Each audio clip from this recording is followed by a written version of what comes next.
Nakatakas ang 10 preso ng New Orleans Jail sa Louisiana. Ilan sa mga ito ay mga na-convict sa kasong murder.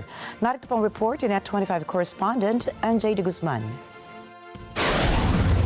Sinasabing 2 oras ang lumipas bago na abisuhan ang pulisya na 10 preso sa isang New Orleans jail ang nakatakas noong Biyernes. Ayon kay Orleans Parish Sheriff Susan Hudson, nadiskubri lamang ng mga opisyal ng kulungan na nakawala ang mga preso nang mag-head count ito ng alas 8:30 ng umaga. Nakapuslit niya ang mga ito mula sa Orleans Justice Center ilang oras bago ang head count. They were able to break, that was around 12:23 a.m.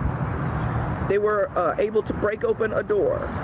There was a corrections monitoring technician in the pod module to be watching that. They were still able to exit the jail about 1:01 a.m. after breaching a wall behind a toilet in the jail. And based on video surveillance, they were seen exiting a door on the docks where we normally bring in supplies, scaling a wall, and running across the interstate shortly thereafter. We have indication that these detainees received assistance in their escape from individuals inside of our department, and the escape was discovered during a routine head count at 8:30 a.m. this morning. Dagdag ni Hudson, marahil ay may tumulong sa mga preso mula sa labas. We do acknowledge there is no way people can get out of this facility without there being some type of lapse in security. There's no way. It's almost impossible, not completely, but almost impossible for anybody to get out of this facility without help from the outside. We intend to find out exactly what happened.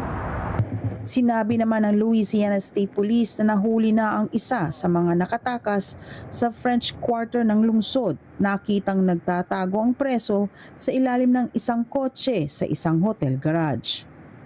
Samantala, nagbabala naman si Louisiana Attorney General Liz Murrill na mapanganib ang mga takas at nais nitong protektahan ang mga mamamayan na maaaring bantaan ng mga ito. NJ de Guzman, Washington DC para sa mata ng Agila International, Trusted, Connected, On Point.